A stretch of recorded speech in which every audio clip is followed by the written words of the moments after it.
అయితే సుప్రీంకోర్టులో మాత్రం కొంతమంది ఈ కాక్రోచ్ జనతా పార్టీకి వ్యతిరేకంగా కేసులు వేశారు. వాళ్ళ అభియోగం ఏంటంటే కోర్టు రూమ్ లో చేసిన కొన్ని ఓరల్ కామెంట్స్ ని పట్టుకుని వాటిని మరీ సెటారికల్ గా మార్చారు, కమర్షియల్ ఎక్స్‌ప్లాయిటేషన్ చేశారు, జ్యుడిషియరీ యొక్క అంటే న్యాయ వ్యవస్థ యొక్క ఇమేజ్ ని దెబ్బతీయడానికి ట్రై చేశారు.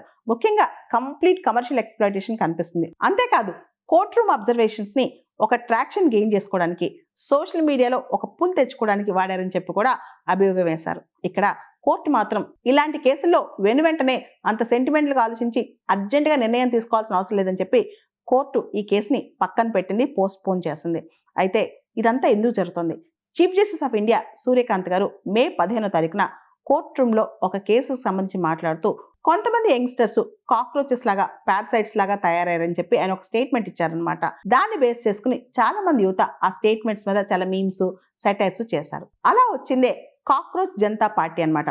ఆ తర్వాత chief justice of India Suryakant గారు తాను అందరినీ అనలేదని, కొన్ని ప్రొఫెషన్స్ ముఖ్యంగా లీగల్ ప్రొఫెషన్లో ఫేక్ డిగ్రీస్, ఫ్రాడ్లెంట్ డిగ్రీస్తో వచ్చి సోషల్ యాక్టివిస్టులు, ఆర్టీ యాక్టివిస్ట్ లాగా అవుతున్నారని చెప్పి దానికి సంబంధించి తను కాక్రోచ్ అనే మాట వాడానే కానీ అందరూ యువతను ఉద్దేశించి కాదని ఆయన క్లారిటీ ఇచ్చినా సరే ఈ కాక్రోచ్ జనతా పార్టీ మాత్రం బాగా ట్రెండ్ అవుతోంది.